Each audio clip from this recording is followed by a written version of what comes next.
अरे मुकेश जी आप? मैनेजर साहब कैसे हैं आप? मैं तो ठीक हूँ। कहाँ गायब हो गए? कई महीने हो गया, बैंक आया ही नहीं। वो क्या है कि मैंने अपनी फैक्ट्री थोड़ी दूर शिफ्ट कर ली है और फैक्ट्री स्टार्ट करना, उसमें काम चालू रखना, हम ही जाने हमारा टेंशन। लेकिन मुकेश जी पिछले 6 महीने हो गए आपके अकाउंट में कोई ट्रांजेक्शन हुए ही नहीं, और जब ऐसी स्थिति आती है तो हम मैनेजर्स की बेचैनी बढ़ जाती है। बीच बीच में आ जाया कीजिए। वो कहते हैं ना, पैसा और इंसान दोनों को घूमते रहना चाहिए। आप सही कह रहे हैं मैनेजर साहब। मिस्टर शर्मा, मैं आपकी रिक्वेस्ट एक्सेप्ट कर सकती हूँ, पर पेपर वर्क काफ़ी है, टाइम लगेगा। लेकिन मुझे अर्जेंटली पैसे चाहिए, ट्रांसफर करने हैं। आई अंडरस्टैंड सर, मैं जल्द से जल्द करवाने की कोशिश करूंगी। आप एक काम कीजिए, आप ये फॉर्म भर दीजिए, इसे मुझे हमारे बैक एंड ऑफिस भेजना होगा। क्यों, यहाँ ये प्रोसेस नहीं हो सकते? सभी चेंजेस, वेरिफिकेशंस, ये सब हमारे बैक एंड ऑफिस में होते हैं। लेकिन आप चिंता मत कीजिए, मैं आज ही आपका फॉर्म वहाँ भेज दूंगी। सब कुछ बैक एंड ऑफिस में ही होने वाला है, तो ये ब्रांच क्यों खोल रखी है? ब्रांच आपकी रिक्वेस्ट देने के लिए है sir, but don't worry, I am at your service. आपका काम जल्दी हो जाएगा। पिछले 10-15 सालों में बैंकिंग का पूरा सिस्टम ही बदल गया है। एक जमाना था जब आपके बैंक का मैनेजर आपके घर के एक सदस्य जैसा था, लेकिन अब हाईटेक बैंकिंग अलग अलग खानों में बंट गई है। हर छोटा काम आउटसोर्स किया जाता है। पर्सनलाइज्ड बैंकिंग, कस्टमर सर्विस जैसे शब्द हर पल सुनने को मिलते हैं, लेकिन हकीकत तो यह है कि आप हर बार किसी नए कस्टमर सर्विस एग्जीक्यूटिव से फोन पर डील कर रहे हैं, जो आपको सिर्फ आपके अकाउंट नंबर से जानता है, आपको पहचानता बिल्कुल नहीं है। आज की तारीख में एक बैंक अकाउंट मेंटेन करने का मतलब होता है pin numbers, case sensitive password, security questions, email verifications और न जाने क्या क्या। बैंकिंग वाकई पूरी तरह से बदल गई है, तो जाहिर है कि बैंकिंग में लूट के तरीके भी बदल गए होंगे। एकदम नए तरीके की लूट, ई फ्रॉड।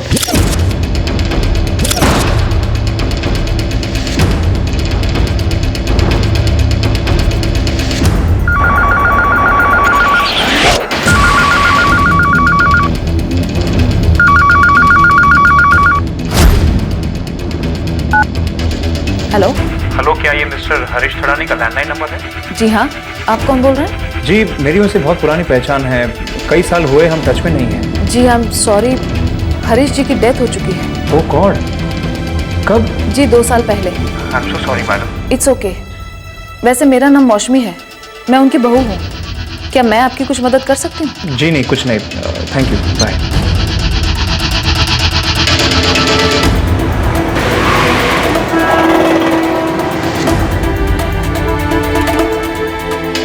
Sure sir. सर मैं आपकी रिक्वेस्ट अभी प्रोसेस कर देती हूँ, बट सर बैंक आपको 48 आवर्स में रिवर्ट बैक करेगा। सॉरी सर, ये डोलबी एंड स्मॉल बैंक का बैक एंड ऑफिस है, बट मैंने आपका ईमेल जो है वो बैंक के ब्रांच ऑफिस में फॉरवर्ड कर दिया, बट सर 48 आवर्स लगता है। Sir kindly note down your request number, it's 5469। हाँ रवि, मैं सब समझ सकती हूँ, और मैंने प्रॉमिस किया है ना, मुझे जो बन पाएगा मैं करूँगी। विद्या, मैं तुम्हें ऐसे परेशान नहीं करना चाहता, रियली, लेकिन मैं करूँ तो क्या करूँ, कोई है ही नहीं बात करने के लिए। डोंट वरी रवि, हम लोग कुछ वर्कआउट करेंगे, तुम इतना टेंशन मत लो। अच्छा सुनो, आज मिल सकती हो? ट्राई करूँगी, काम खत्म हुआ तो ज़रूर आऊँ। मैं तुम्हारा वेट करूँगा। मैं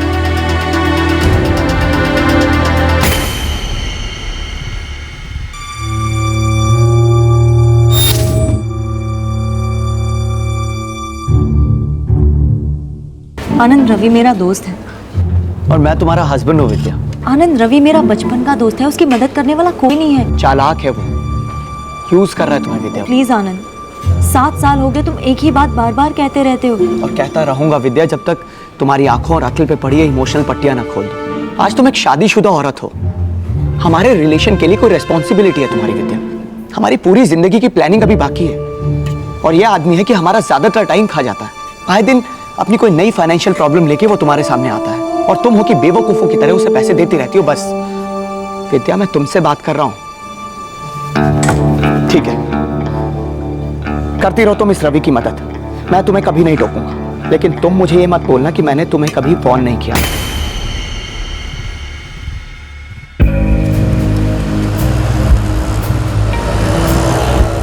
50 लाख? जानता हूँ छोटी रकम नहीं है विद्या, पर तुम तो जानती हो कि हमारे साथ धोखा हुआ है। पैसे माँ के पास ही थे, हमारे खुद के, लेकिन मेरे सगे चाचा ने वो भी हड़प लिया। अब मुझे नया बिजनेस ट्राई करना था, इसलिए मैंने मार्केट से 50 लाख उठा लिया। अब वो लॉस में चला गया तो मैं क्या करूं? मार्केट से जो पैसा उठा है उसे लौटाना पड़ेगा ना। तुम्हें जॉब नहीं छोड़ना चाहिए था रवि। लाइफ में काफी कुछ नहीं होना चाहिए था विद्या, पर हो गया। पर मुझे आगे की सोचना है। मैं 50 लाख का इंतजाम बिल्कुल नहीं कर सकती, मेरे पास इतने पैसे हैं ही नहीं, और ना मैं अपने पेरेंट्स से मांग सकती हूँ, और आनंद से पूछना तो it's out of the question. I am really sorry. Vidya, एक तरीका है, सांप भी मरेगा और लाठी भी नहीं टूटेगी। क्या?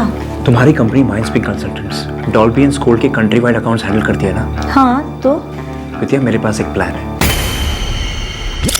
चेंज ऑफ एड्रेस, डेबिट और क्रेडिट कार्ड के मसले, phone banking number, net banking password, देश भर में डॉल्बी एंड स्कोल्ड बैंक की सभी ब्रांचेस के ये सारे प्रोसीजरल काम माइंडस्पीक कंसल्टेंट्स नाम की एक कंपनी और उसकी अलग अलग डिविजन्स हैंडल करती थी, और विद्या इसी कंपनी में एम्प्लॉय थी। विद्या जैसी एग्जीक्यूटिव्स कस्टमर्स के साथ संपर्क रखती थी और उनकी सभी बैंकिंग जरूरतों को पूरा करती थी। विद्या का पति आनंद और विद्या का दोस्त रवि तीनों सॉफ्टवेयर इंजीनियर थे।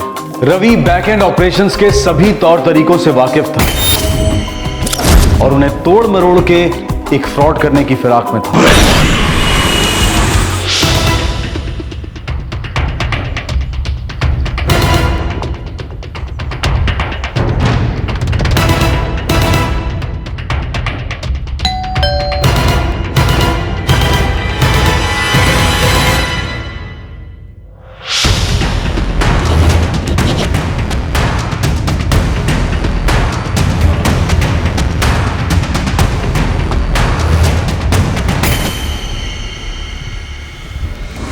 कुरियर से आया है। हाँ, पर पापा के नाम 2 साल बाद? अजीब बात है।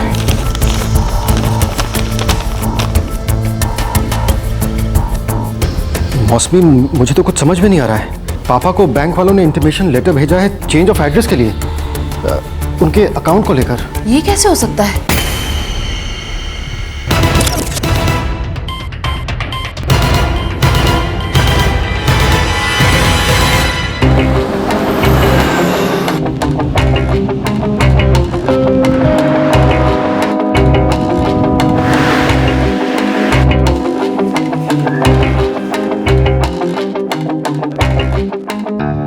वाकई अजीब है। मैं तुम्हारे फादर को बहुत अच्छी तरह जानता था। इसीलिए तो समझ में नहीं आ रहा है सर कि ये सब हुआ कैसे। अगर तुमने एड्रेस चेंज की मांग की नहीं तो तुम्हारे पास ये इंटीमेशन लेटर आया कैसे? सर 2 साल हो गए पापा की डेथ को, और तब से लेकर आज तक मैंने उनके पर्सनल अकाउंट को छुआ तक नहीं है। चेंज ऑफ एड्रेस की बात तो बहुत दूर है। और चेंज ऑफ एड्रेस हुआ भी तो कहाँ? चेन्नई, जिस शहर से हमारा कोई वास्ता नहीं, कोई लेना देना नहीं। I think there is something seriously wrong mister Sudhir. Just give me a minute.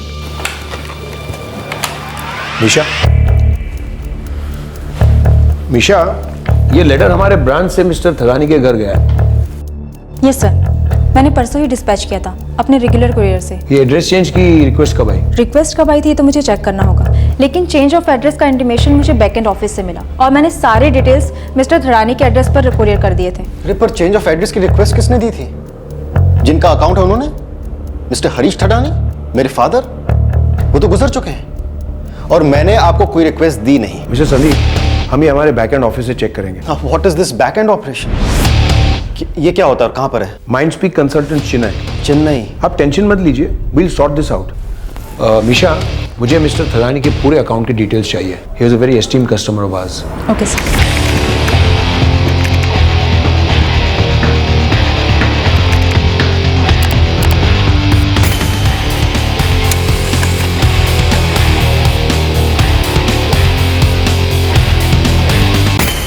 Sir, mister Harish Tharani का अकाउंट 2 साल से डोमेंट था, कोई ट्रांजैक्शन नहीं, और अकाउंट बैलेंस 80 लाख रुपीस था। दरअसल पापा की डेथ के बाद उनके बिजनेस को संभालने में मैं इतना बिजी हो गया कि आप तो जानते हैं मिस्टर सुधीर के इमिटेशन ज्वेलरी का बिजनेस कितना वक्त लेता है। शायद इसी वजह से मैं उनके पर्सनल अकाउंट पर ध्यान नहीं दे सका। ये एड्रेस चेंज सिर्फ लास्ट वीक इफेक्टिव हुआ है? Yes sir, 12/16 crescent apartment, Adyar road, Chennai. Address change होने के बाद 12 ट्रांजैक्शंस हुए, टोटल 60 लाख विड्रॉ हुआ है। What are you saying?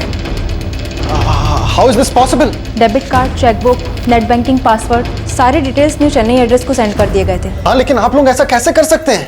पापा का नॉमिनी सिर्फ और सिर्फ मैं हूँ और मेरी जानकारी के बगैर आप लोग ऐसा कैसे कर सकते हैं? मुझे लगता है हमारे बैकएंड ऑफिस से बहुत बड़ी गलती हुई है। Sir, this is fraud. 60 lakh का फ्रॉड है सर, मेरे पापा की मेहनत की कमाई। और आप इसे गलती कह रहे हैं? मिशा, माइंडस्पीक कंसल्टेंट्स के विजिलेंस डिपार्टमेंट को इमीडिएटली कांटेक्ट करवाओ। This is ridiculous. 2 साल से अनऑपरेटेड अकाउंट से 60 लाख रुपए चुराए गए, वो भी सिर्फ एक हफ्ते में। कैसे हुआ ये? अकाउंट होल्डर की जानकारी के बिना उसका एड्रेस चेंज करके मुंबई से चेन्नई कर दिया गया। यहां तक कि मुंबई के ब्रांच ऑफिस को भी इस बात की खबर नहीं थी। उसके बाद उस अकाउंट के चेकबुक्स और डेबिट कार्ड्स वगैरह इस नए एड्रेस पर मंगवाए गए और उस एड्रेस पर भेजे भी गए और फिर हुआ यह फ्रॉड। आखिरकार इतने बड़े फ्रॉड को किसी ने अंजाम कैसे दिया था?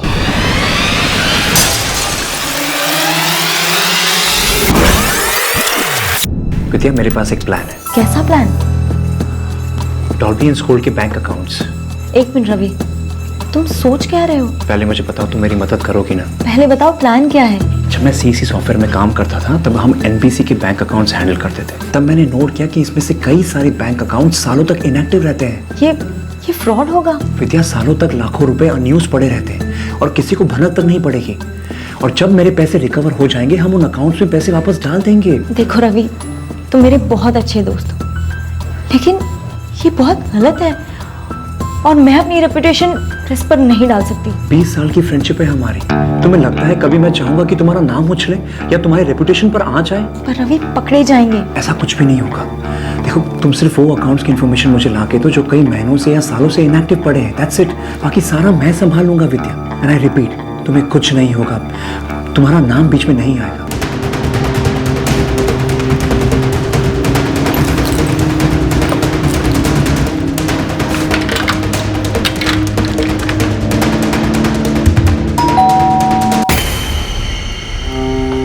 रवि से मिलने गई थी? तुम अंदर से लॉक क्यों करते हो?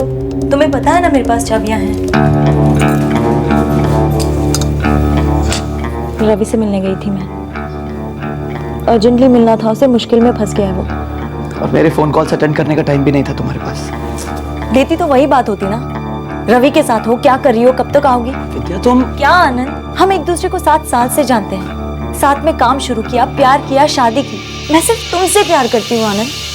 रवि सिर्फ मेरा बहुत अच्छा दोस्त है, वो मेरे भाई जैसा है। विद्या, मैंने ऐसा कभी नहीं कहा कि तुम्हारा रवि के साथ कोई अफेयर चल रहा है, और ना ही ऐसा कभी सोचा है मैंने। विद्या, मैं तुम्हें सिर्फ वो समझाने की कोशिश कर रहा हूँ जो तुम समझ नहीं रही हो। रवि सिर्फ तुम्हारे पैसों के पीछे है। तुमने आज तक उसे इतने सारे पैसे दिए हैं, लेकिन वो है कि उसने आज तक एक भी रुपया तुम्हें वापस नहीं किया।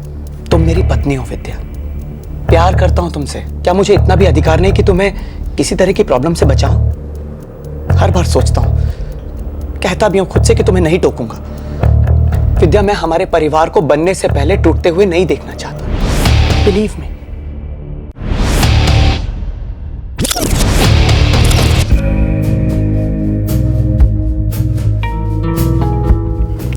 टेंशन मत ले अम्मा, सब ठीक हो जाएगा। तेरे चाचा जी से मैंने फोन पे अभी बात की, लेकिन वो अब भी कह रहे कि एक पैसा नहीं दूंगा। उस चोर को फोन ही क्यों किया अम्मा? भूल जाओ कि मेरे चाचा और आपके देवर कुछ नहीं हमारे लिए, मर गए वो। तुम्हारे अप्पा को जाने के पहले ही पैसों का सारा मामला निपटा देना चाहिए था, लेकिन उन्होंने सोचा भी नहीं होगा कि उनका अपना भाई हमारे साथ ऐसा फ्रॉड करेगा।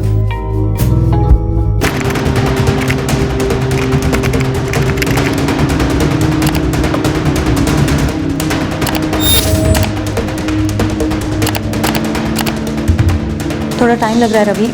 इस डॉल्बी एंड स्कूल बैंक के 1 लाख से भी ज्यादा अकाउंट्स हैं देश भर में। विद्या, देखो, तुम कुछ अकाउंट डिटेल्स मुझे क्यों नहीं देती? मैं अपनी तरफ से लिस्ट बनाऊंगा ना। लिस्ट ऑफिस से बाहर निकालना पॉसिबल नहीं है। विद्या, पेन ड्राइव पे लोड कर सकती हो। पेन ड्राइव ऑफिस के अंदर लाना अलाउड नहीं है, स्ट्रिक्ट चेकिंग होती है यहाँ। तुम माइंडस्पीक कंसल्टेंट की सीनियर एम्प्लॉय हो, तुम ऑफिस रात को जा सकती हो और पेन ड्राइव को कैसे अंदर ले जाना है, यू नो इट, राइट? ठीक है, ट्राई करती हूँ। आई एम सॉरी विद्या, उस रात मैं कुछ ज्यादा ही बोल गया। इट्स ओके, मैं समझ सकती हूँ। वो रवि कैसा है? ठीक है।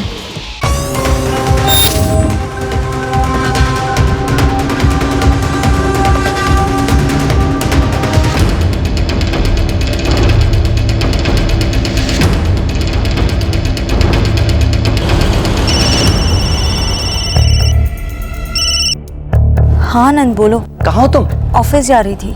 इस वक्त? हाँ, एक्चुअली काम का कुछ ज़्यादा ही ओवरलोड था, कल सुबह तक ही काम खत्म करना था। लेकिन विद्या, तुमने मुझे बताया तक नहीं। आनंद, तुम सो रहे थे तो मैंने सोचा तुम्हें नींद से जगाना ठीक नहीं होगा। अच्छा सुनो, गुड नाइट, कल सुबह मिलते हैं।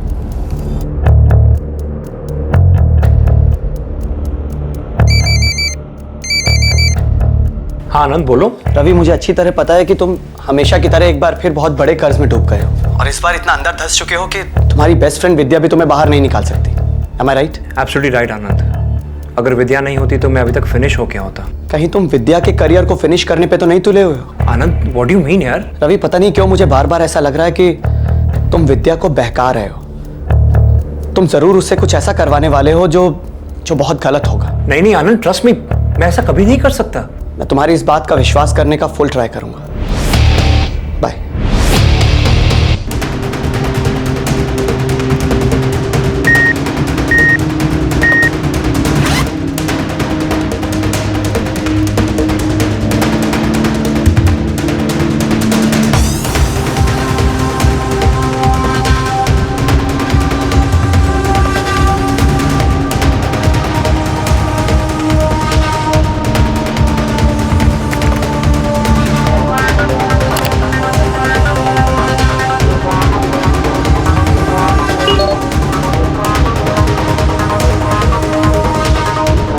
हाँ रवि, ट्रांसफर हो गया।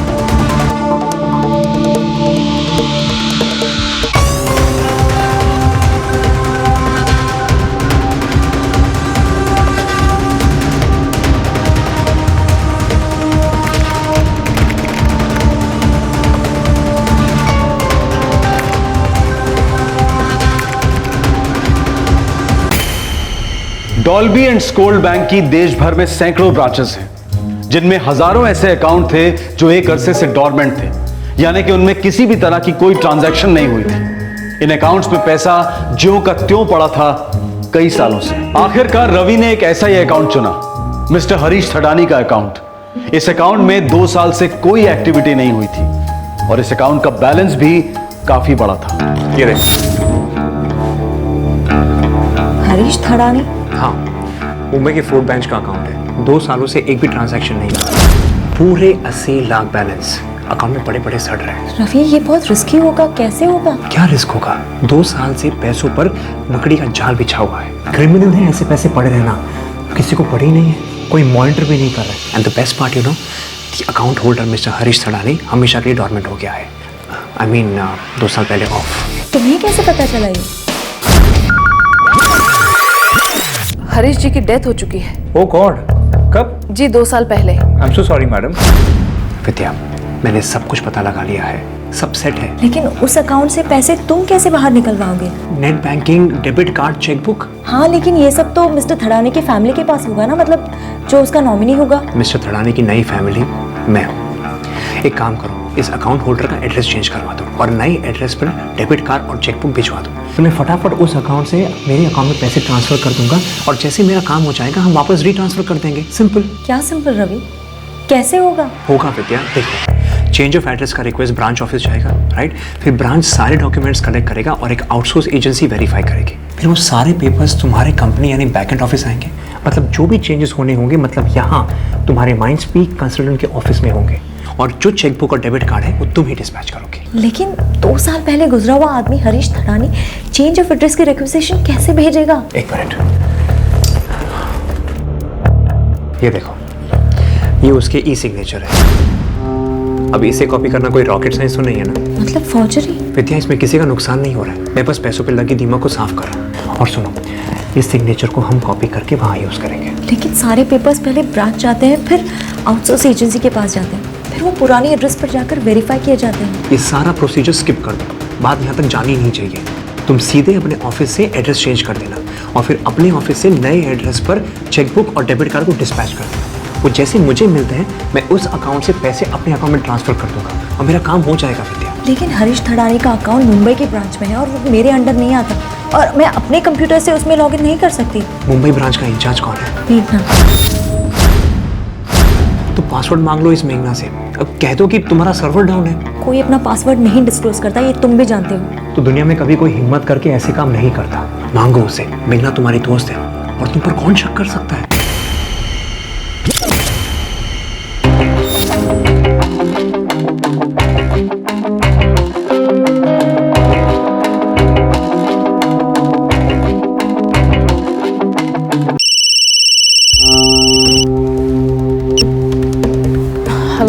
तुम ऑफिस नहीं आ रही हो क्या? नहीं यार, छुट्टी ली है, कन्याकुमारी जा रही हूँ।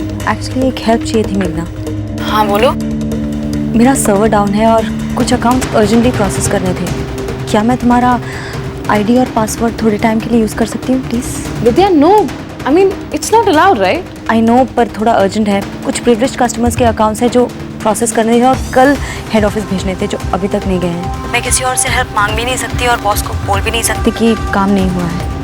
आई नीड योर हेल्प मेघना, प्लीज़ प्लीज़ प्लीज़ मेघना प्लीज़। अच्छा ओके ओके ओके, बस ये एक बार। हाँ, इसके बाद मैं अपना पासवर्ड चेंज कर लूँगी। टोटली, आई प्रॉमिस मैं किसी को नहीं बताऊंगी। अच्छा ठीक है, मेरा आईडी नोट करो। इट्स PXC_NET और पासवर्ड? पासवर्ड राघवन।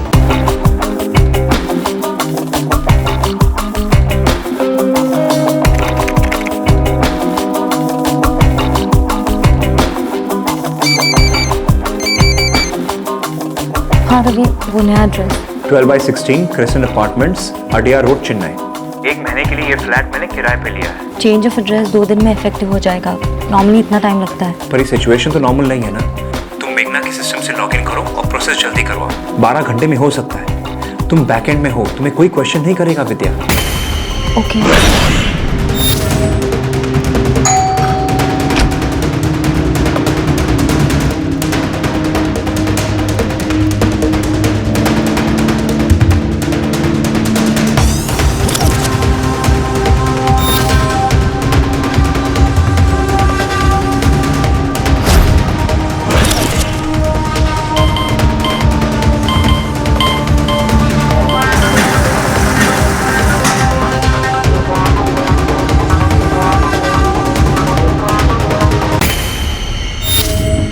विद्या, तुमने मुझे मरने से बचाया। मेरी माँ की जिंदगी बचाई है तुमने। तुम्हारी ये हेल्प मैं जिंदगी भर नहीं भूलूंगा। मुझे बहुत डर लग रहा है। मैंने आज तक कोई गलत काम नहीं किया। मैं कभी किसी के लिए ऐसा नहीं करती और कभी नहीं करूंगी। डोंट वरी विद्या, किसी को कुछ पता नहीं चलेगा। Trust me. रवि ने विद्या को मैनिपुलेट करके एक अद्भुत किस्म का बैंकिंग स्कैम किया था। उन्हें लगा था कि यह प्लान फुल प्रूफ है। ये दोनों खिलाड़ी इस खेल के सभी रूल्स जानते थे।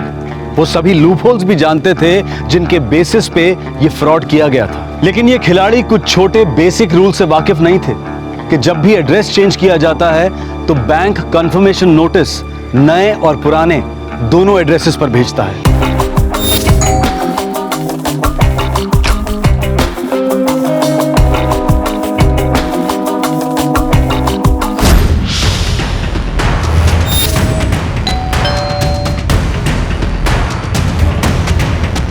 रवि और विद्या ने कभी सपने में भी नहीं सोचा था कि उनका फ्रॉड पकड़ में आएगा और वो दोनों पकड़े जाएंगे।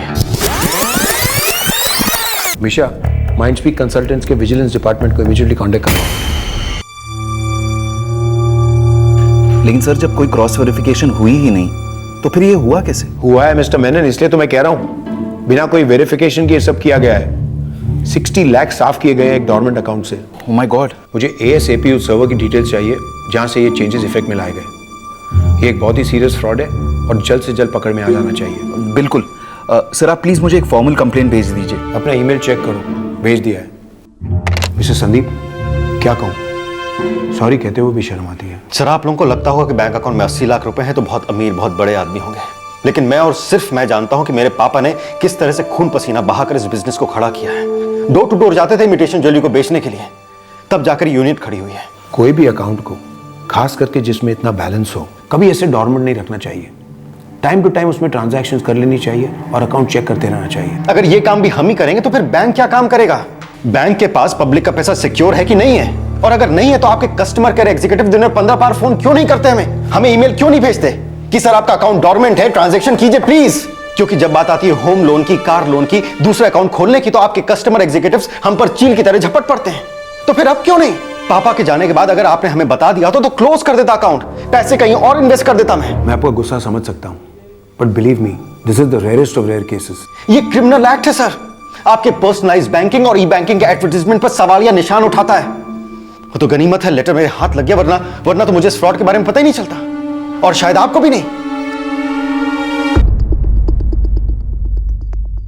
सर, मिस्टर अडानी का एड्रेस चेंज रिक्वेस्ट जिस सर्वर से इफेक्टिव किया गया है उसका आईपी एड्रेस है 1.345.1.A.BRF.435। लॉगिन और आईडी किसका है?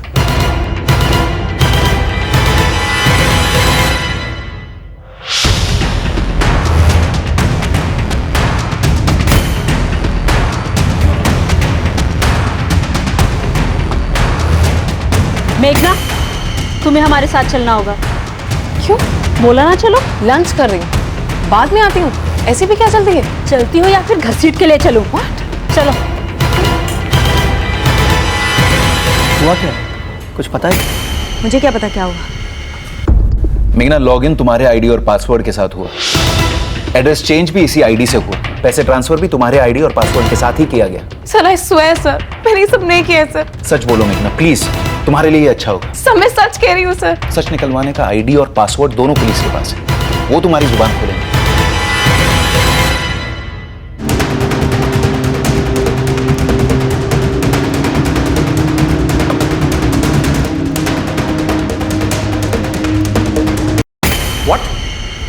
विद्या, ये तुम क्या कह रही हो? कहा था ना मैंने, पकड़े जाएंगे।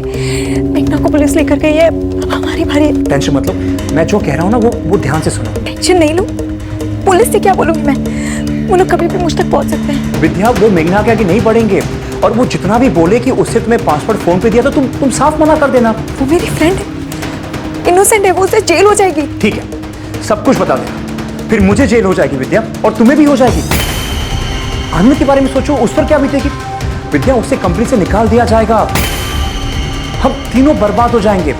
विद्या, इतना समझो कि मेघना का बैड लक है, बस। क्या हो गया? देखो विद्या, ऐसे टूटने से कुछ नहीं होगा, अपने आप को संभालो प्लीज। और मैं हूं ना, मैं सब कुछ ठीक कर दूंगा। देखो पुलिस तुम तक नहीं पहुंचेगी, आई अश्योर यू, भरोसा रखो, ठीक है? Okay, I call you back, okay?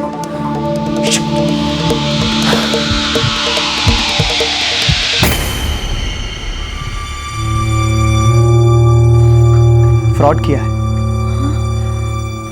मेघना ने फ्रॉड किया है, ऐसा ऑफिस में बोल रहे हैं। ध्यान काम में था तो सुना नहीं मैंने। विद्या, विद्या क्या हुआ? Tell me Vidya, what happened?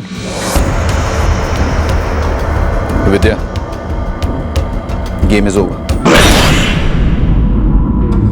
Murali sir, ये क्या कह रहे हैं आप? What game?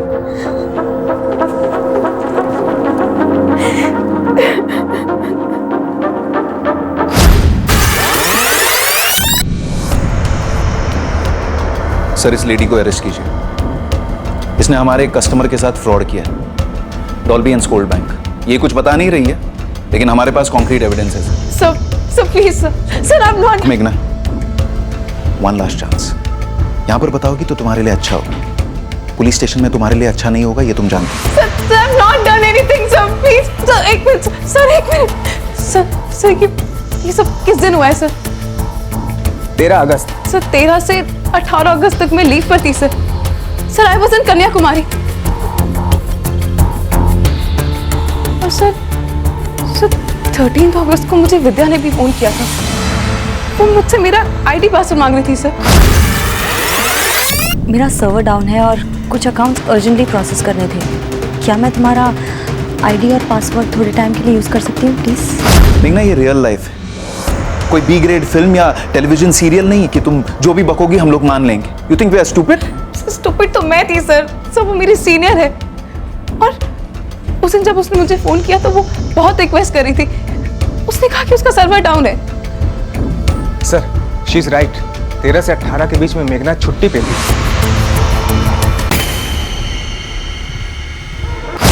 मुरली सर, मेघना को जाने दो, जो कुछ किया मैंने किया। Vidya, I am shocked, of all the people तुम, और वो भी इतने सालों की सर्विस के बाद। 60 लाख के लिए अपने पूरे लाइफ को खराब कर दिया तुमने। किस लिए किया ये सब? Tell me. विद्या, क्या ये तुमने उस रवि के लिए किया?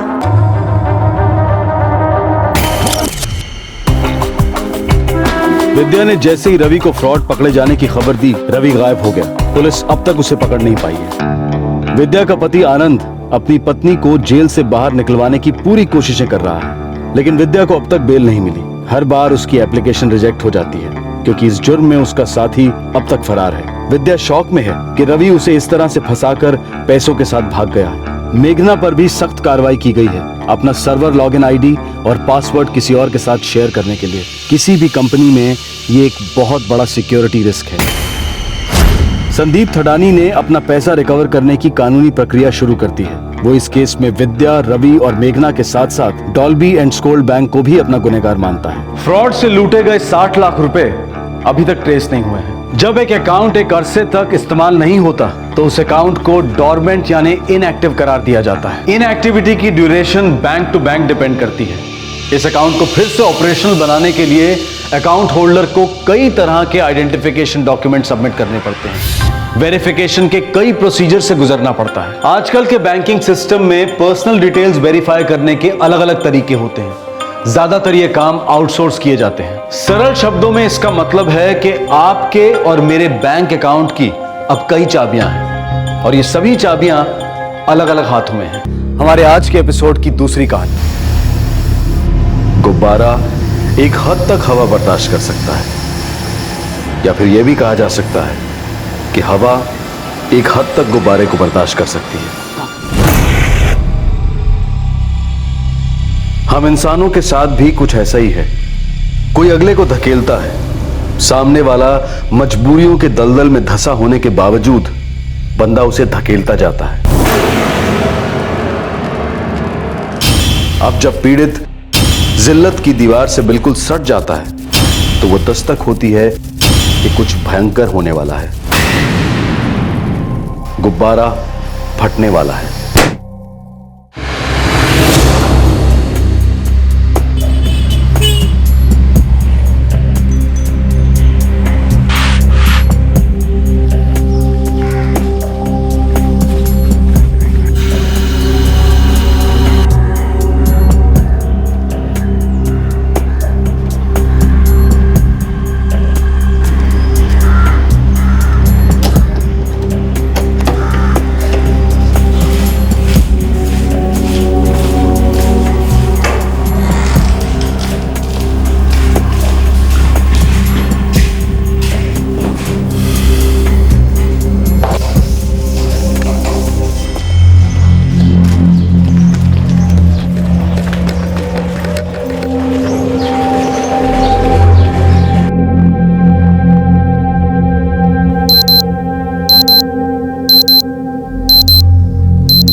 किरण, चलो बेटा उठ जा, स्कूल नहीं जाना है। उठ जा, उठ जा, जल्दी उठो।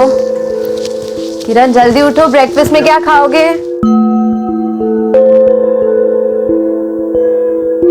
मैथ्स का वर्कशीट कंप्लीट है तुम्हारा? हाँ मम्मी, वो तो कल रात को ही कंप्लीट कर दिया था। Very good. और सोशल साइंस? लेकिन वो वर्कशीट तो दी ही नहीं गई थी। दी नहीं गई?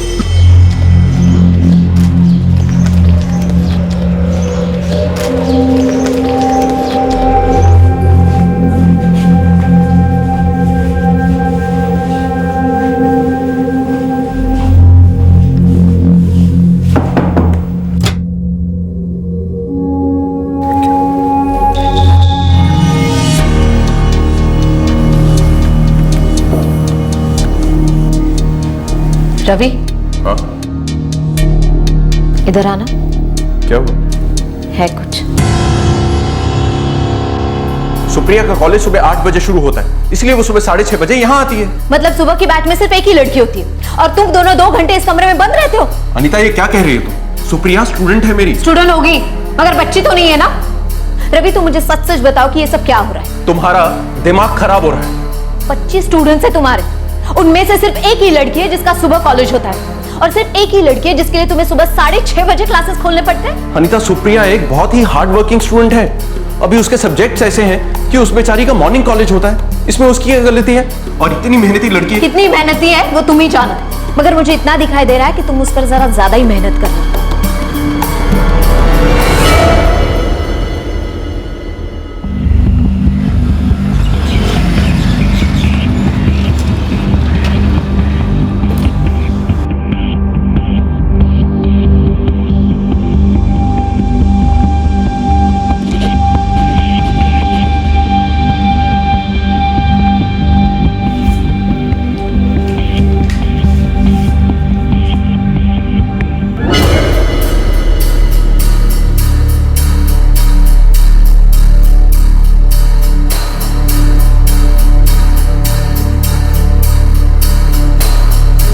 नरेला, नई दिल्ली।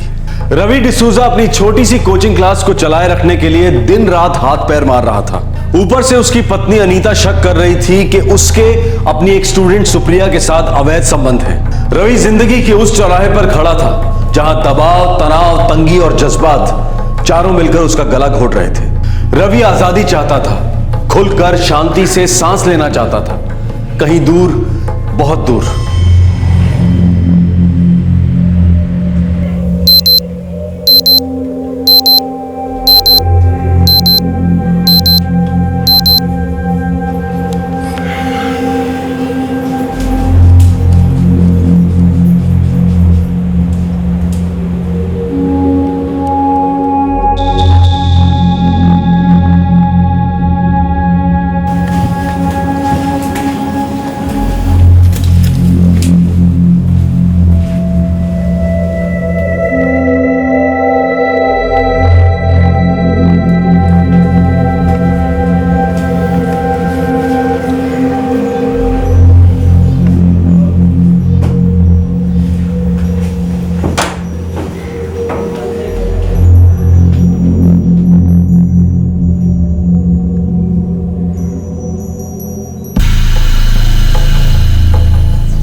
सुबह 6:45 को आपने ये देखा? जी मैं रवि के लिए चाय लेकर आई थी। इतनी सुबह सुबह क्लास शुरू करते हैं आपके हस्बैंड? जी वो घर से 6 बजे निकल जाते हैं। रोज? लगभग रोज। रवि की सेलफोन पर ट्राई किया आपने? उनका सेलफोन 4 दिन पहले ही पानी में गिर गया था, रिपेयर के लिए दिया है। उनका सेलफोन नंबर क्या है? 44455668। 36D, 3rd lane, Narela main market, saint Thomas English speaking classes. Sir, forensic रास्ते में ही है। ये औरत अनीता, रवि डिसूजा की पत्नी, शॉक में है। थोड़ी देर रुककर इससे फिर बात करते हैं।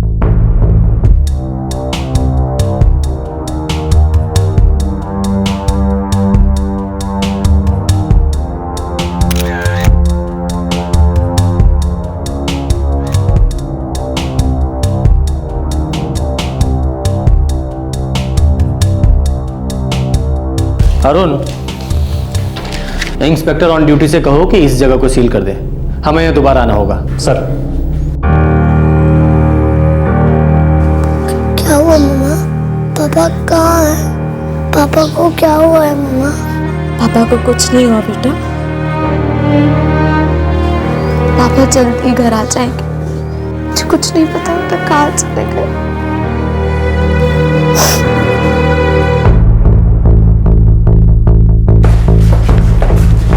सर, टीचर रवि डिसूजा की वाइफ सच कह रही थी।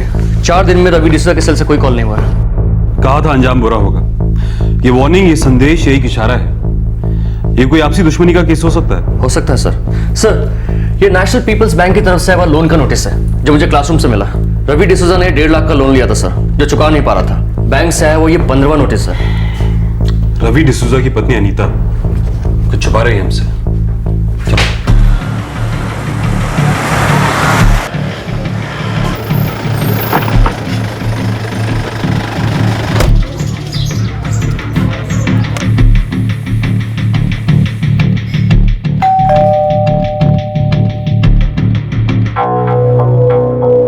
मिसेस डिसूजा, कोई रैंसम का कॉल आया है अब तक? कहा था अंजाम बुरा होगा। ये कोई इशारा, कोई पहेली मालूम होती है। क्या मतलब हो सकता है इसका मिसेस डिसूजा? मुझे नहीं मालूम सर। क्या आपको ये मालूम है कि आपका पति कर्ज में डूबा था? नेशनल पीपल्स बैंक से 1.5 लाख का लोन था जो पिछले 6 महीने से चुकाया नहीं गया, और ये बैंक का 15वां नोटिस है। सर, रवि ने कोचिंग क्लासेस शुरू करने के लिए बैंक से लोन लिया था। क्लासेस अच्छी तरह से चल नहीं रहे थे सर। क्या कोई ऐसा था जो आपके पति को धमका रहा था अनीता जी? जी, रवि ने बैंक के अलावा कुछ दोस्तों से भी लोन लिया था।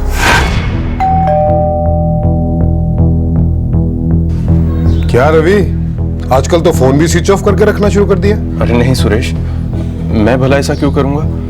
वो एक्चुअली मेरा फोन ही खराब हो गया है, पानी में गिर गया था। जैसे मेरे पैसे पानी में चले गए। हाँ देख रवि, अब बहुत हो गया है, पानी सर के ऊपर से चला गया है। दे दे मेरे पैसे अब। रिटर्न कर दूंगा यार ऋषि, मैं कहीं भाग थोड़ा रहा हूं। मुझे तेरी नहीं, मेरे पैसों की जरूरत है भाई। तू पैसे दे और फिर चाहे जहां मर्जी हो जा, मुझे कोई फर्क नहीं पड़ता है। कसम से बोल रहा हूं, अगर मुझे थोड़ा भी पता होता कि तेरा पैसे वापस करने का प्लान नहीं है तो मैं तुझे कभी पैसे नहीं देता। हद होती है यार रवि, मैंने तुम्हें लोन दिया और वो भी विदाउट इंटरेस्ट, और तुम उसे खैरात समझ बैठे। नहीं यार, मुझे बस थोड़ा सा और टाइम चाहिए। मजाक कर रहा है क्या? तू ऑलरेडी 2 साल लेट है रवि। मुझे मालूम है ना, लेकिन देख, गॉड प्रॉमिस, मैं तेरा पैसा जल्द से जल्द लौटा दूंगा। इस बार अगर तूने मेरा पैसा सच में नहीं लौटाया ना तो अंजाम बुरा होगा। सुरेश, ऋषि और नवीन और हैं? जी नहीं सर, यही तीनों।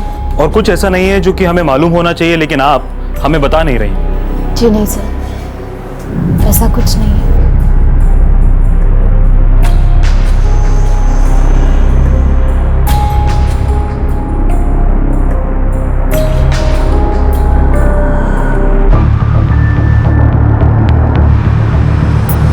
सर, ये रवि और अनीता, इन दोनों ने भागकर शादी की थी। दोनों के माँ बाप इस शादी के खिलाफ थे। ये करीब 7 साल से इसी इलाके में रह रहे हैं। माँ बाप कहाँ रहते हैं? सर, अनीता का मायका तो यही नरेला में है। रवि सहारनपुर से है। पर माँ बाप खिलाफ क्यों थे? सर, रवि धर्म से हिंदू था और अनीता क्रिश्चियन। रवि ने धर्म बदला तो उसके माँ बाप ने उसे सारे रिश्ते तोड़ दिए, पर अनीता के माँ बाप को धर्म बदला व रवि मंजूर था। रवि के इन तीनों लेनदार दोस्तों की डिटेल्स निकालो और उसकी सहारनपुर वाली फैमिली की भी। Yes sir. शर्मा, एक बात तो पक्की है कि ये कोई नॉर्मल किडनैपिंग नहीं है जो फिरौती के लिए की जाती है। हो सकता है कि ये किडनैपिंग हो ही ना, मर्डर हो।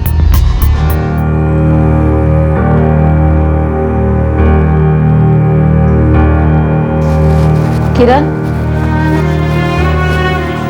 बेटा खाना खाने चलो। मम्मी, पापा के साथ किसने ऐसा किया है? पापा को किसने मारा तो नहीं? ऐसा नहीं बोलते, कभी नहीं बोलते। देखो, पुलिस अंकल पापा को ढूंढ रही है, जल्दी वापस आ जाएंगे। गॉड से प्रे करेंगे कि तुम्हारे पापा जल्दी से जल्दी वापस आ जाए, ठीक है?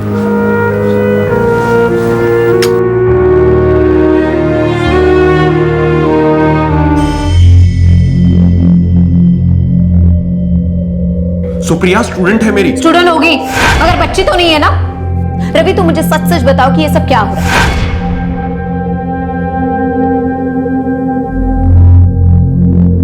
एक दिन बीत गया, लेकिन इस बात पर अभी तक कोई क्लैरिटी नहीं थी कि रवि डिसूजा का अपहरण हुआ है या फिर हत्या। अभी तक फिरौती के लिए कोई फोन कॉल नहीं आया था। फोरेंसिक टीम को क्राइम सीन पर कुछ ऐसे सुराग मिल रहे थे जो काफी कंफ्यूजिंग थे। कोई ये कह नहीं पा रहा था कि आखिरकार जुर्म क्या था, साजिश क्या थी। वो कौन था जिसने क्लासरूम की दीवार पर लिख दिया था, कहा था अंजाम बुरा होगा।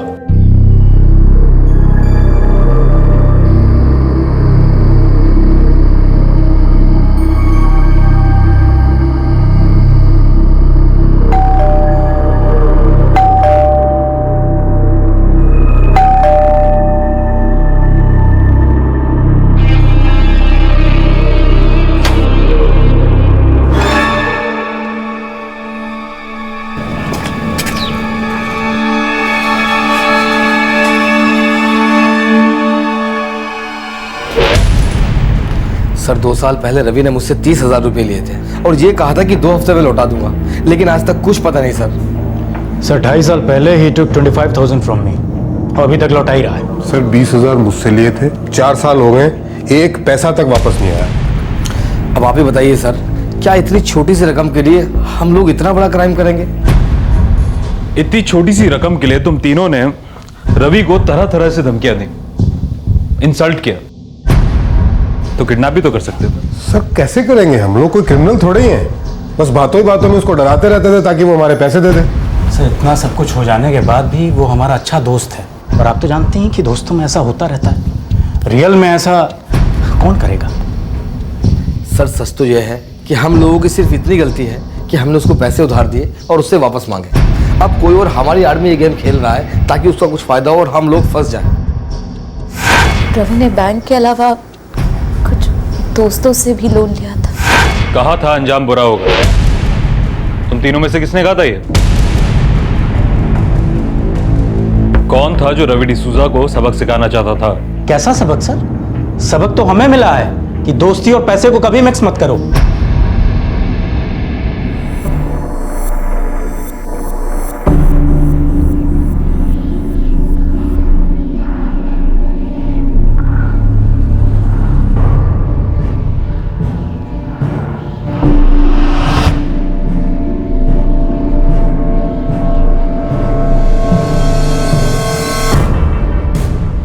सर कोचिंग क्लासेस के अभी भी 5 स्टूडेंट्स बाकी हैं। ले आओ, सबको लेके आओ।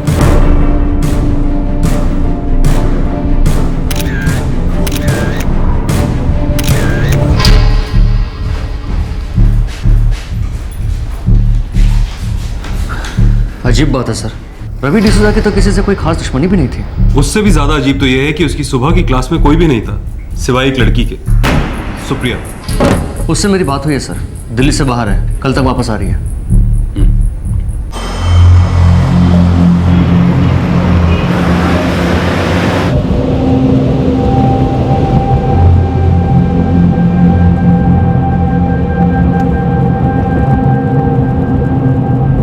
शर्मा, हम जितना बाहर ढूंढ रहे हैं उतना ही मुझे लगता जा रहा है कि अंदर का ही मामला है। सर रवि डिसूजा की फोटो मैंने सारे पुलिस स्टेशन में भेज दी है, मगर अब तक कोई फिरौती की मांग तो आई नहीं। शायद कुछ और। तुम्हें लगता है कि उसे मार डाला गया शर्मा?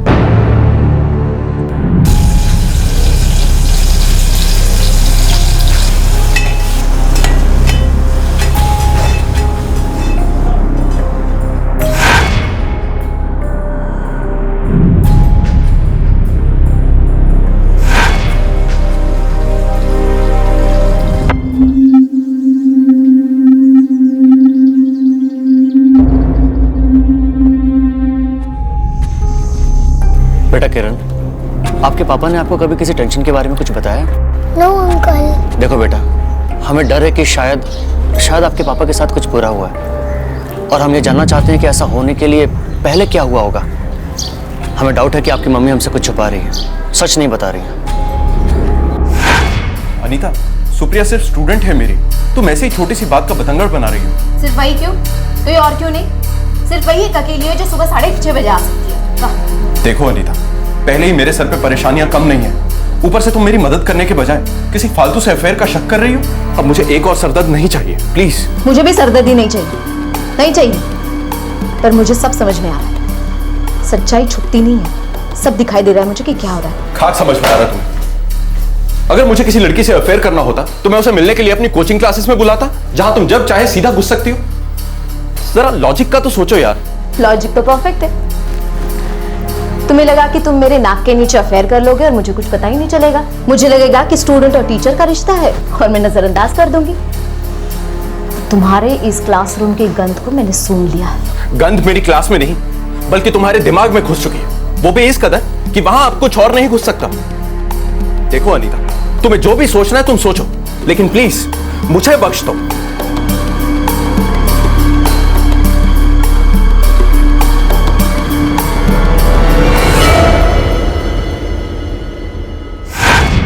अच्छा बेटा, एक बात बताओ, आपके पापा मम्मी के बीच जिस लड़की को लेकर झगड़ा हो रहा था उसका नाम सुप्रिया ही है ना?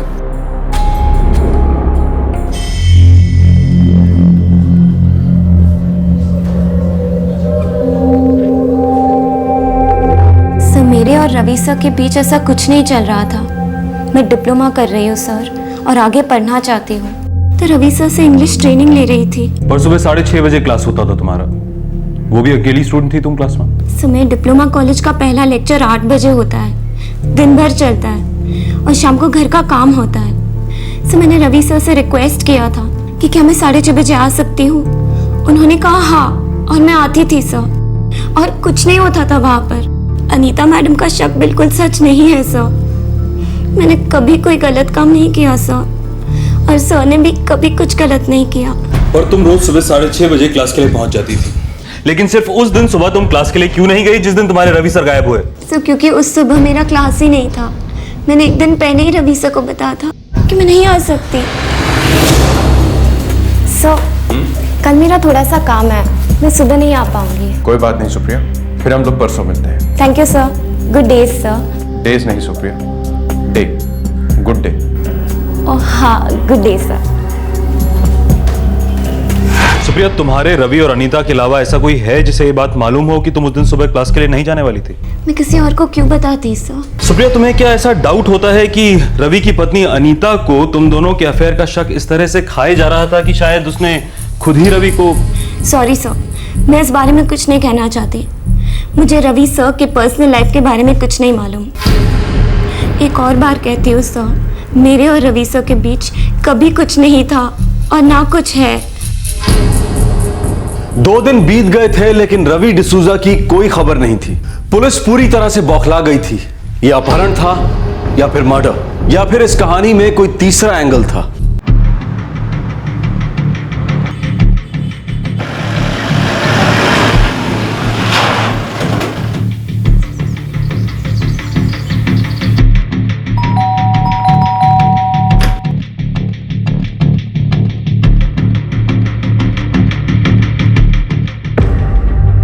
जब से उसने हमारा धर्म छोड़ा था, हमारे लिए जैसे वो रहा ही नहीं। सारे नाते तोड़ लिए थे हमने उससे। जब वो यहाँ रहता था तब किसी से कोई दुश्मनी जो कि अब निकाली गई हो? मुझे नहीं पता। वो मेरा वो लड़का रवि किसी मुसीबत में फंस गया होगा साहब। वैसे वो बहुत अच्छा इंसान है। समाज के सामने हमने भले ही उससे सारे नाते तोड़ लिए हों, पर खून है वो मेरा, और है तो है।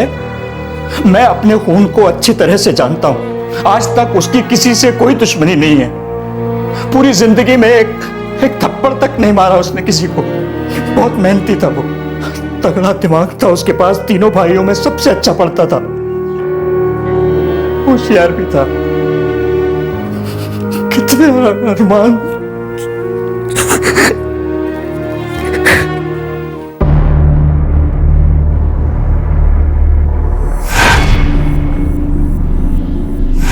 पहली बार ऐसा केस देख रहा हूं शर्मा। ये भी पता नहीं लग पा रहा है कि ये किडनैपिंग का केस है या मर्डर का, और ना ही ऐसा कोई सुराग हाथ लग रहा है जो जुर्म के कारण की तरफ इशारा करता है। और सर, गायब होने के ठीक 4 दिन पहले से रवि ने ना तो किसी को कोई कॉल किया और ना ही कोई कॉल रिसीव किया। सर ये बात मुझे थोड़ी सी खटक रही है। इन 4 दिनों में किसी ने उससे कोई कम्युनिकेशन करने की कोशिश नहीं की। सर आज के जमाने में ऐसा जो भी कम्युनिकेशन हुई वो उसके साथ ही चली गई। शर्मा, ये भी साजिश का ही केस है। हेलो इंस्पेक्टर नागर, मज़र है।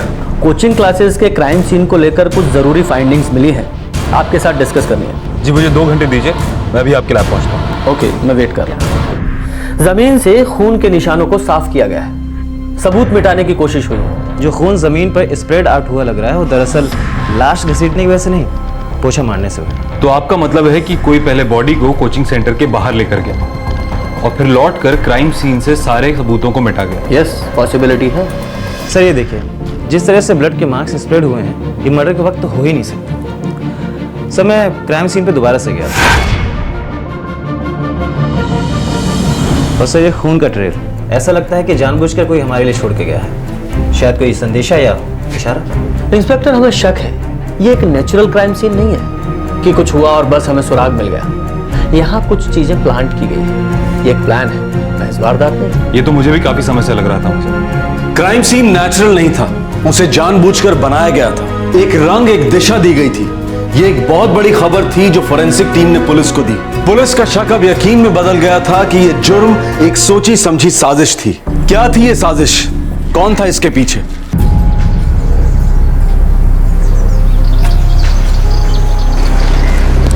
मम्मा, पापा के बारे में अभी तक कुछ पता क्यों नहीं चला? ऐसा क्यों मम्मी? मुझे नहीं पता बेटा। बोलो ना मम्मी, पापा को क्या हुआ?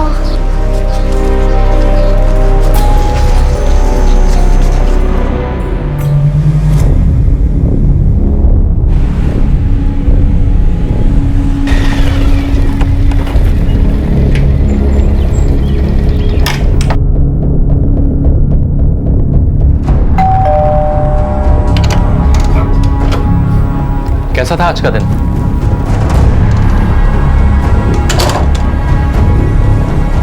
ठीक था यार।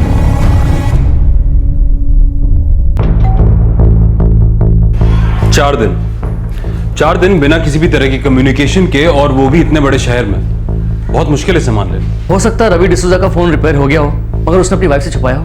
क्यों छुपाया हो? ताकि वो उसे कॉल ना कर सके। उनके भी झगड़ा भी चल रहा था सर उस लड़की सुप्रिया को लेकर। और सर फोन रिकॉर्ड्स में भी 4 दिन के किसी भी इनकमिंग आउटगोइंग कॉल का जिक्र नहीं है। शर्मा, इस फोन का हमारे हाथ लगना बेहद जरूरी है।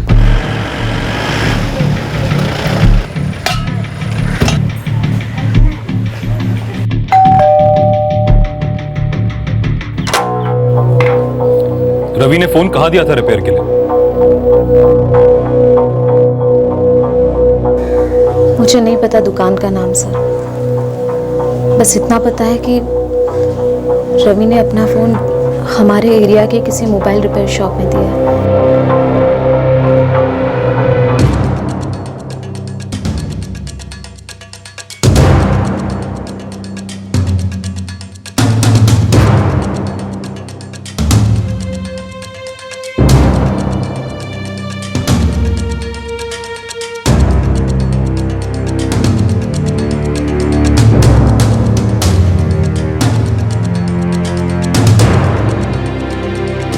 हाँ जी सर, बिल्कुल जानता हूँ, ये रवि सर है। हमारी दुकान में इन्होंने मोबाइल रिपेयर कराया था। दिखाइए। हाँ जी सर, बिल्कुल। देखिए सर, 4 सितंबर को फ़ोन ठीक कराने के लिए देके गए थे और 8 सितंबर को फ़ोन बनकर रेडी था और शाम को वो ले गए।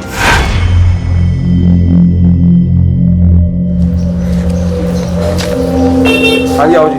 ये लीजिए। हाँ जी सर। हेलो जी, हेलो, फ़ोन रेडी है।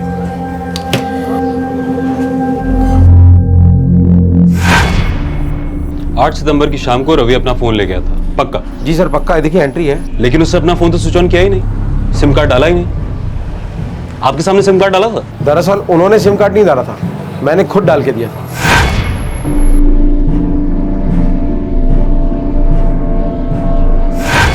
सर 8 सितंबर की शाम को रवि अपना फोन यहाँ से लेकर गया था और 9 सितंबर को रवि के कोचिंग क्लासेस में ये सब होता है। लेकिन ये कह रहे हैं कि उन्होंने खुद सिम कार्ड फोन में डाला था, लेकिन रवि ने अपना फोन कभी स्विच ऑन किया ही नहीं। काफी अजीब है। और एक बात है सर, अगर फोन में सिम कार्ड डाला गया तो मुझे सेलफोन लोकेशन मिलनी चाहिए था रिकॉर्ड्स में। देखिए, दोबारा याद कीजिए, आपने सिम कार्ड फोन में ढंग से डाला था? बिल्कुल याद है सर। दरअसल रवि सर का फोन पानी में गिरने के बाद बंद पड़ गया था, तो मैंने उनको बोला कि आपके सेल की बैटरी गई काम से और सिम भी। सर ये सिम तो पूरी तरह से खराब होगा। मैं तो कहता हूँ कि गैलरी में जाके आप नया सिम ले लीजिए, आपका यही नंबर चालू हो जाएगा, लेकिन थोड़ा उसमें वक्त लग जाएगा। नहीं, मुझे तो जल्दी स्टार्ट करना है। इसको तो स्टार्ट होने में ज़्यादा टाइम लग जाएगा। आप एक काम करो, नया कनेक्शन ले लो। ठीक है। अच्छा, मुझे आपके डॉक्यूमेंट्स लगेंगे, लेकिन आपको प्रीपेड चाहिए कि पोस्टपेड चाहिए? अगर पोस्टपेड चाहिए तो उसमें जरा ज़्यादा वक्त लग जाएगा। नहीं, मुझे प्रीपेड ही दे दीजिए। नया नंबर? जी सर। क्या है नंबर? ये दिखाता हूँ।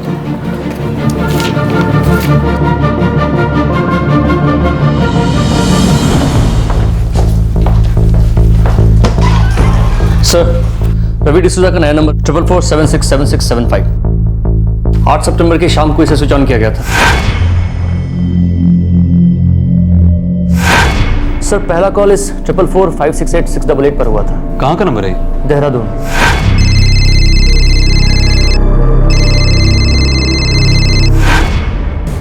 ट्रिपल 4568 किसका नंबर है? सर ये किसी मनोज दिवेचा का नंबर है।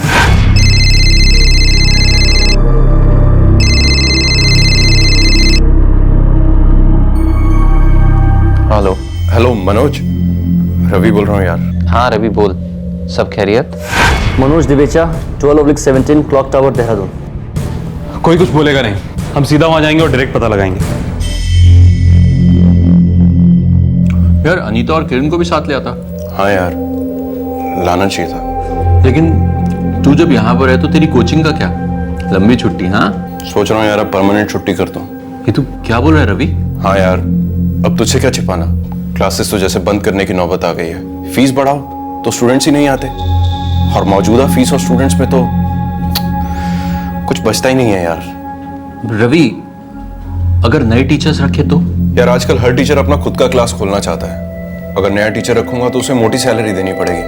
अब मेरी जेब तो जब देखो तब खाली ही है यार। सॉरी यार, पर मुझे अंदाजा ही नहीं था। बुरे दिन चल रहे हैं यार, और ऊपर से कुछ नहीं यार, कुछ नहीं।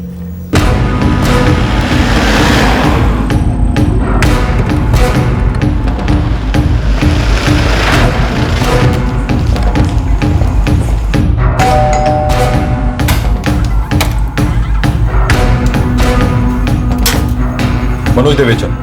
हाँ जी, आप लोग कौन? दिल्ली पुलिस। रवि डिसूजा का है? रवि डिसूजा यही है, लेकिन बात क्या है सर?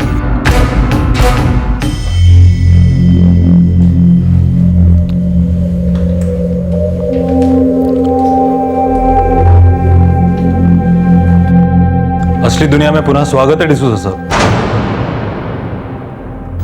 रवि, ये सब क्या है यार? सर, आप प्लीज मुझे बताइए आखिर बात क्या है? रवि, मानना पड़ेगा कि तुमने गेम तो बहुत बढ़िया खेला, मगर अब गेम खत्म हो गया है और मैन ऑफ द मैच देने की बारी आ गई।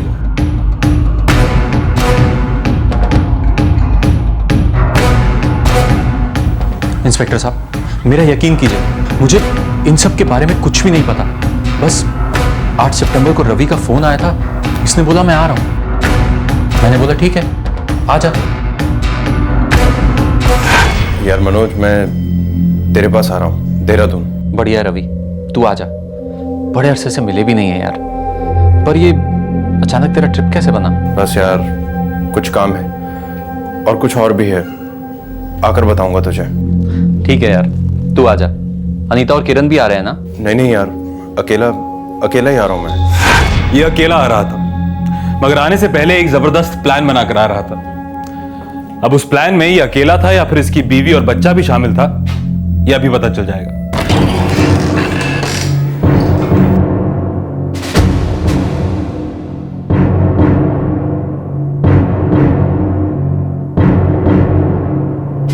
कहाँ थे तुम रवि? क्या हुआ कोचिंग क्लास में? रवि, सर, अनीता को इसके बारे में कुछ भी मालूम नहीं है। जो कुछ भी हुआ, जो कुछ भी किया, उसके लिए सिर्फ मैं ही जिम्मेदार हूं।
कहा था अंजाम बुरा होगा। ये संदेशा किस लिए और किसके लिए छोड़ा था तुमने रवि? रवि रवि क्यों किया था तुमने ऐसा? रवि क्यों किया? थक गया था अनीता, बहुत ज्यादा थक गया था। सब कुछ कोशिश करके देख चुका था, लेकिन कुछ नहीं हो रहा था। बैंक का इतना सारा कर्जा, क्लासेस चलाने की परेशानियां, हर दिन एक नई मुसीबत थी। कभी बैंक से नोटिस आ जाता था, तो कभी दोस्त आ जाते थे अपना पैसा वापस मांगने के लिए। वो शर्मिंदगी, अपने ही दोस्तों से बार बार झूठ बोलना, उन लोगों के ताने, बस अब और सहन नहीं हो रहा था मुझसे।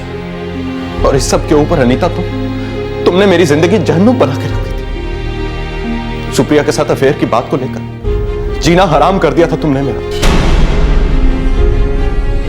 सर, मैंने अनीता को कितनी बार समझाया कि सुप्रिया सिर्फ स्टूडेंट है मेरी, उसके साथ कोई अफेयर नहीं है मेरा, लेकिन ये बार बार चोंच मारती रही हर रोज, दिन रात, सुबह शाम, affair affair affair.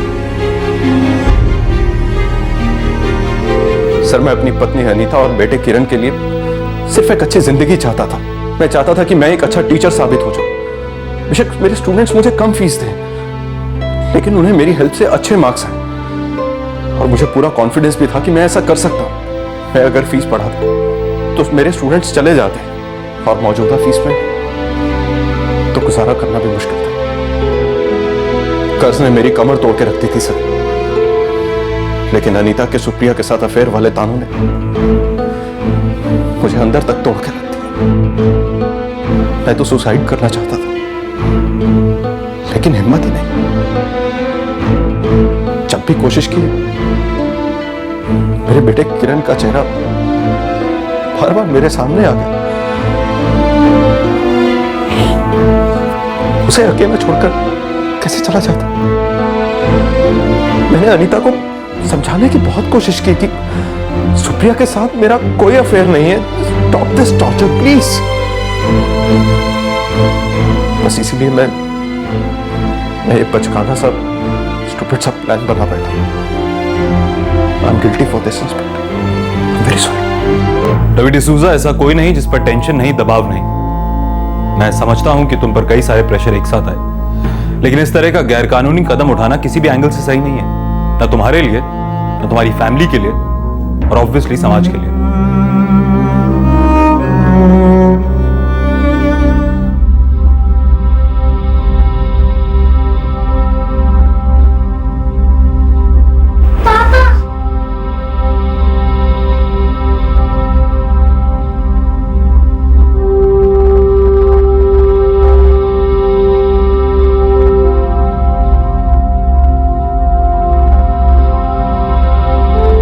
Ravi D'Souza को मैजिस्ट्रेट के सामने पेश किया गया। मैजिस्ट्रेट ने उसे स्टेट मशीनरी को इस कदर गुमराह करने के लिए सख्ती से डांटा, लेकिन उसे छोड़ भी दिया। आखिरकार रवि ने किसी की जान माल को नुकसान तो नहीं पहुंचाया था। रवि अपनी पत्नी तक एक संदेश पहुंचाना चाहता था, लेकिन उसका तरीका बिल्कुल गलत था। यह कदम ना सिर्फ निंदनीय है, बल्कि खतरनाक भी। रवि के अपने कारण रहे होंगे डिस्टर्ब होने के, मेंटली टॉर्चर फील करने के, लेकिन इस तरह से अपनी बात सामने रखना, यह एक दस्तक है, मजबूत दस्तक है कि सामने वाले का मानसिक संतुलन खो गया है। हर शादी उतार चढ़ाव देखती है, लेकिन एक दूसरे के साथ संतुलित दिमाग से कम्युनिकेट करना एक रिश्ते में अनिवार्य होता है। ऑफ कोर्स ये बिल्कुल उतना आसान नहीं है जितना सुनने में लगता है। इसकी वजह से ये बेहद जरूरी है कि हर जोड़े का एक सपोर्ट सिस्टम हो। परिवार का कोई बुजुर्ग, अच्छे दोस्त या फिर रिश्तेदार, ये सभी एक शादी को संभालने में मदद कर सकते हैं। इस केस में रवि ये पूरा ड्रामा करके अपने दोस्त मनोज के यहाँ जाकर छुप गया। अगर उसने पहले से ये सारी बात अपने दोस्त मनोज को बताई होती तो शायद वो उसकी मदद कर पाता। अगर किसी जोड़े के पास ऐसा कोई रिश्तेदार या दोस्त नहीं है तो प्रोफेशनल मैरिज काउंसलर हर शहर और कस्बे में मौजूद है। आज के दौर के शहरी जीवन में मेंटल इलनेस हर घर की सच्चाई है, और इस पर पर्दा डालने से किसी का भला नहीं हुआ है। और एक आखिरी मुद्दा, कर्ज, लोन्स। एक बार फिर एक कॉमन समस्या जो हर कोई कभी ना कभी फेस करता है। आर्थिक मुश्किलात का पहाड़ चढ़ना बहुत मुश्किल है, लेकिन संतुलन खोने से कर्ज अपने आप तो कम नहीं हो जाएगा ना।